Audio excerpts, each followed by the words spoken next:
Bienvenue à nouveau dans l'émission de la Télédepsad qui vous est proposée par la FEDEPSAD et l'UPSADI.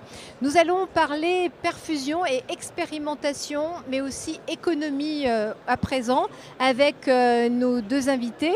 On retrouve Kevin Chattard pour l'UPSADI. On accueille Eric Fatalo pour la FEDEPSAD et Émilie Delpy de l'agence Proxicare et Bertrand Théard pour View Agency. Merci à tous les quatre de nous avoir rejoints.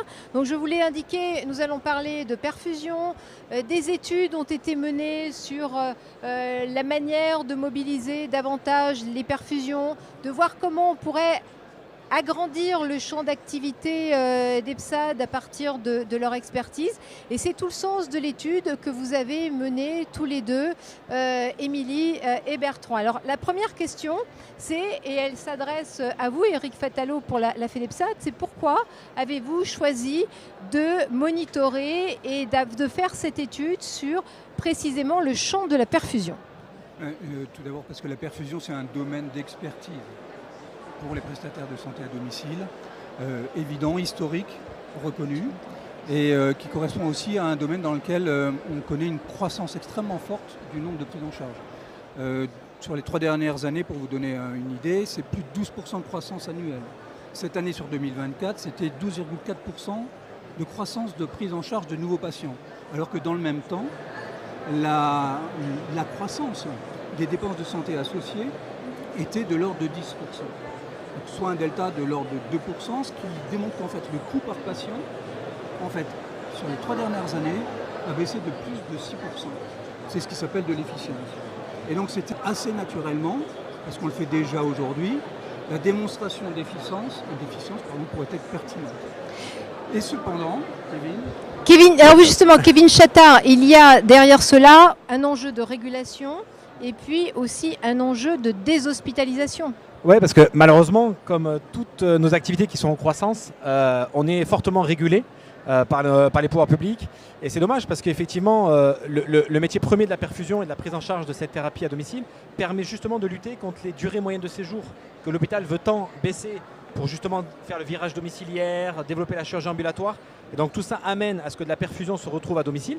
C'est notre métier, mais effectivement, il y a cette notion de régulation qui est un obstacle.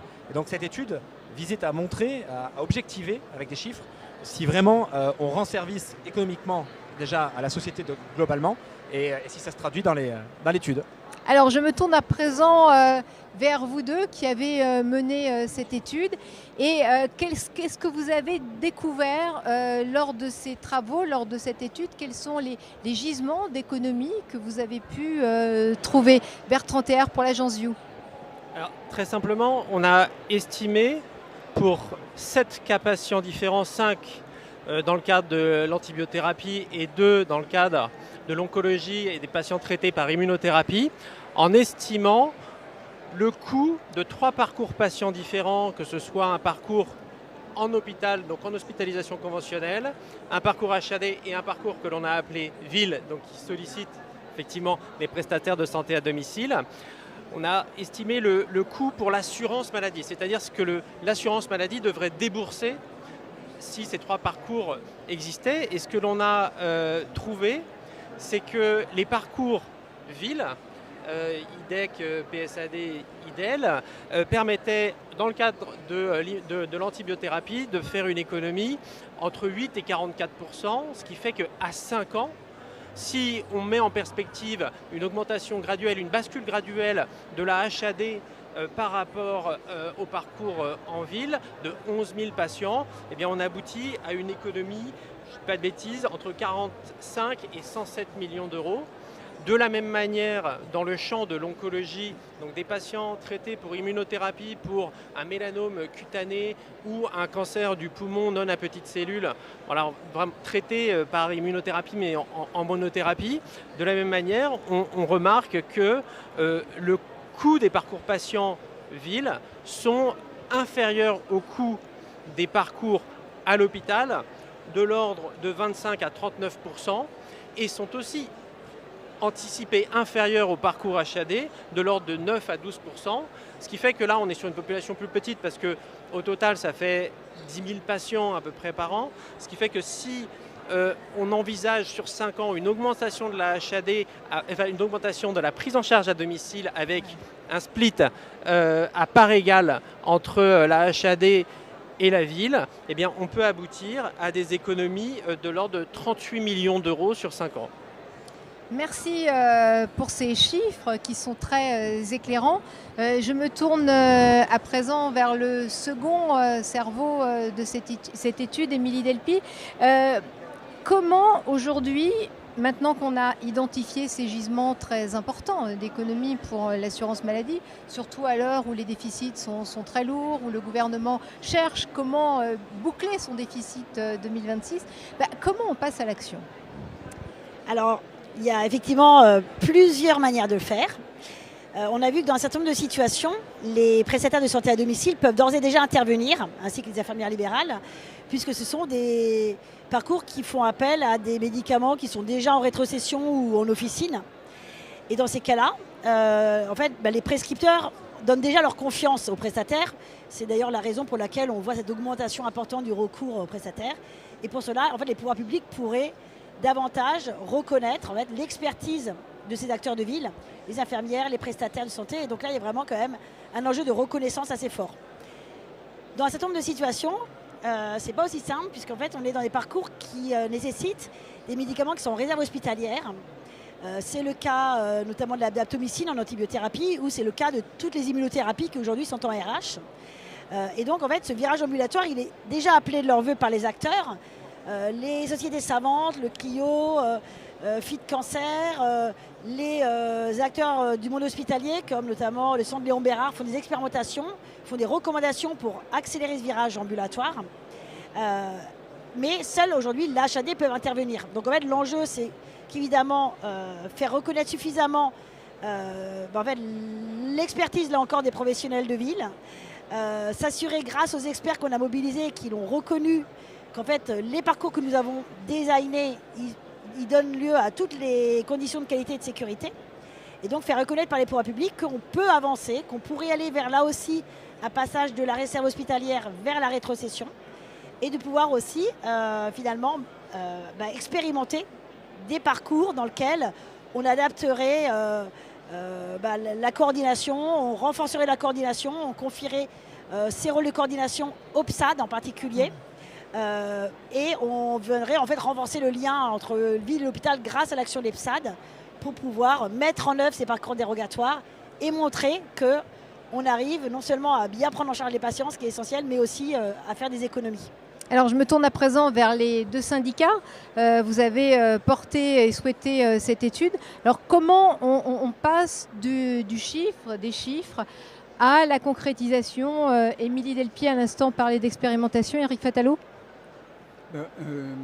Comment on passe des chiffres à la réalité? Déjà en s'appuyant sur la réalité d'aujourd'hui, c'est-à-dire le savoir-faire des prestataires de santé à domicile, la réalité des patients qui sont pris d'ailleurs sur l'ensemble du territoire français en charge par plusieurs milliers d'infirmiers de coordination qui sont des infirmiers de coordination des prestataires de santé à domicile et qui d'ores et déjà réalisent des soins, accompagnent des soins plus exactement en antibiothérapie ou dans le domaine de l'oncologie.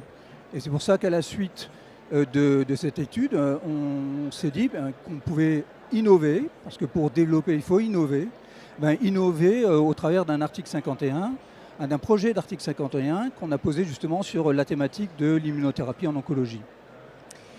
Kevin Chattard, les prochaines étapes, j'imagine que ce sont des études, vous parliez de régulation tout à l'heure, ce sont des études qui ont été présentées au CEPS? Déjà, c'est de faire le service après-vente de l'étude qu'on a menée, c'est-à-dire de convaincre.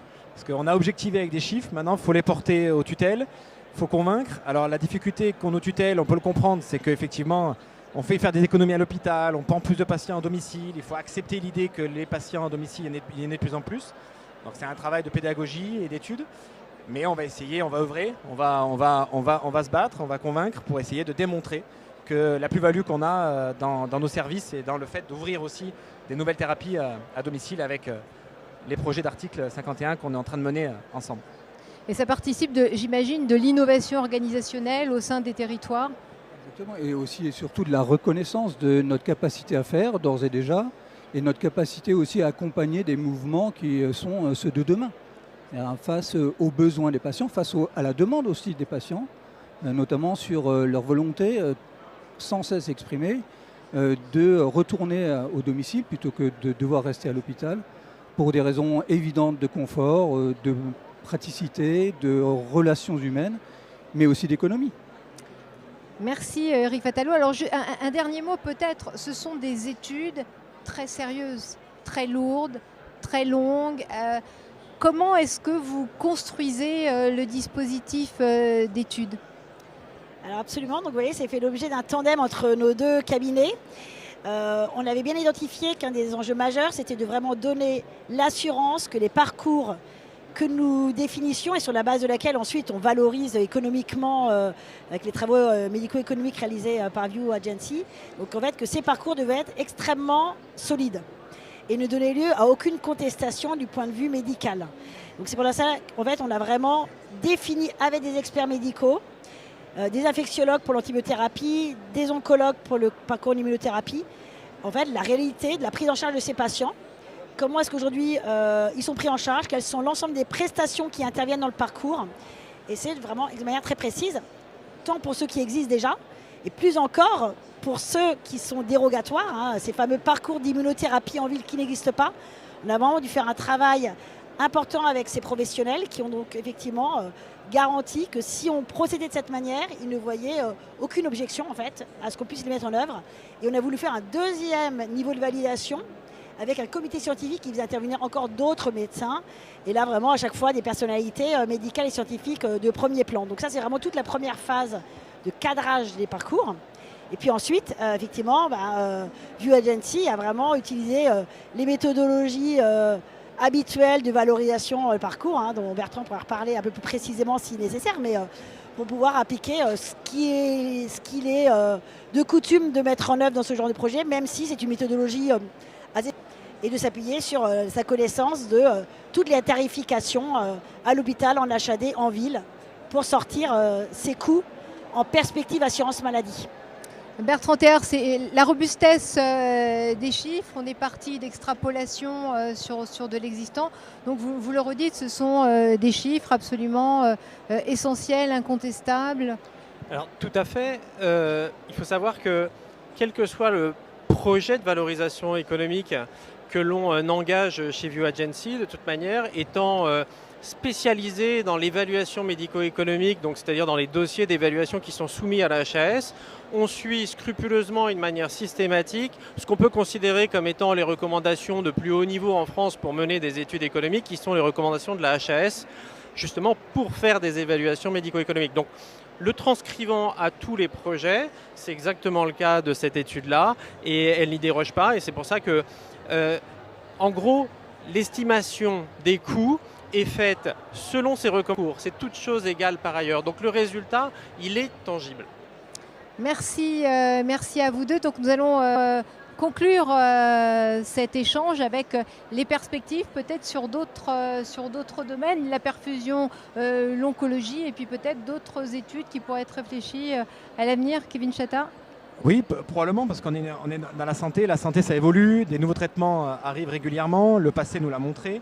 Donc avec ces démonstrations, on montre que notre système de la prise en charge de la santé à domicile fonctionne. C'est quand même, faut le reconnaître. Là, on le démontre objectivement. Donc il faut juste maintenant lever les barrières et le développer et montrer que c'est le système à mettre en avant sans être dans une opposition entre différents parcours. Parce qu'on a effectivement comparé différents parcours, mais l'idée, c'est pas d'être dans l'opposition, c'est juste de démontrer qu'il y a des parcours qui fonctionnent et qu'avec un coût par patient qui ne fait que baisser, ce qui est quand même, à mon avis, un critère qui est attendu par nos pouvoirs publics. Kevin Chattah, Fatalo, le mot de la fin sur ces travaux médico-économiques que mène l'EPSAD avec beaucoup de rigueur et de sérieux. À la fois rigueur et sérieux et dans le même temps extrêmement beaucoup d'enthousiasme et beaucoup aussi d'espoir en l'avenir, la capacité que nous aurons tous ensemble institutionnelles, associations de prestataires de santé à domicile, sociétés de prestataires de santé à domicile, intervenant au domicile, pour pouvoir et bien évidemment intervenant dans les hôpitaux, que ce soit à l'HAD ou que ce soit en établissement, de pouvoir se réinventer et tous ensemble mener à bien de beaux projets comme celui de cet article 51 sur l'immunothérapie en onco qu'on veut faire avancer. Voilà. Donc les EPSAD ont des projets, ce sera le mot de la fin de cette émission que nous refermons. Je vous remercie tous les quatre et puis merci à vous qui nous avez suivis. We'll be right back.